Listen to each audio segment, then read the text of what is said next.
दुनिया तक के दर्शकों को बकरीद मुबारक। भारत के पीएम मोदी, राष्ट्रपति रामनाथ कोविंद और विदेश मंत्री ने ट्वीट कर बकरीद की मुबारकबाद दी। दुनिया तक पर टॉप 5 में देखिए। दुनिया में कोरोना वायरस के संक्रमण के अब तक 1,77,54,190 मामले सामने आ चुके हैं। इनमें 1,11,58,280 ठीक भी हो चुके हैं।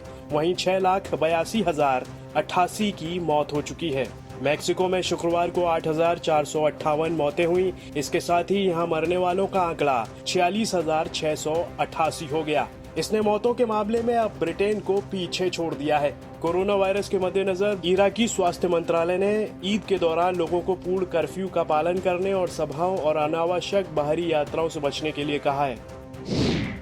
भारत की तरह अमेरिका भी चीनी ऐप टिकटॉक पर बैन लगा सकता है। अमेरिका के राष्ट्रपति डोनाल्ड ट्रंप ने शुक्रवार को इस बात के संकेत दिए हैं। उन्होंने कहा कि इस मामले में उनका प्रशासन सभी विकल्पों पर विचार कर रहा है। हालांकि अमेरिका के राष्ट्रपति ने यह भी कहा कि टिकटॉक के अलावा भी उनके पास दूसरे विकल्प हैं जिस पर विचार किया जा सकता है। बता दें कि भारत में चीनी ऐप पर प्रतिबंध लगाए जाने के बाद से ही अमेरिका में टिकटॉक पर प्रतिबंध की मांग जोर पकड़ रही है। भारत और चीन के कमांडर स्तर की बातचीत का कोई असर दिखाई नहीं पड़ रहा है। सूत्रों के मुताबिक चीन पूर्वी लद्दाख में अपने क्षेत्र में करीब 40,000 सैनिकों की तैनाती कर रहा है। साथ ही दोनों देशों के बीच सैन्य और राजनयिक वार्ताओं में जिन शर्तों पर सैनिकों को कम करने की सहमति बनी थी, चीन उनका भी पालन नहीं कर रहा है।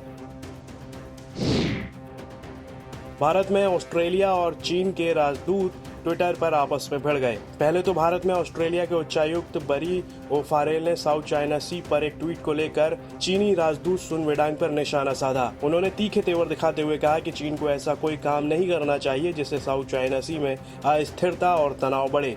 ओफारेल ने ट्वीट कर कहा था कि ऑस्ट्रेलिया को साउथ चाइना सी में चीन की हरकतें पसंद नहीं आ रही हैं। नेपाल के विदेश मंत्री प्रदीप कुमार ग्यावाली ने गलवान घाटी में हिंसक झड़प की घटना को लेकर कहा है कि भारत और चीन के संबंधों का निश्चित रूप से इस क्षेत्र पर असर पड़ेगा। उन्होंने साल 2014 के बाद से 5 साल को भारत चीन साझेदारी के लिए महत्वपूर्ण बताया और कहा कि वुहान शिखर सम्मेलन के बाद ये साझेदारी और गहरी होती गई, लेकिन गलवान घाटी की घटना के बाद से तनाव है। नेपाल के विदेश मंत्री ने कहा कि दोनों ही देश तनाव को कम करने की कोशिश कर रहे हैं, लेकिन चुनौतियां हैं।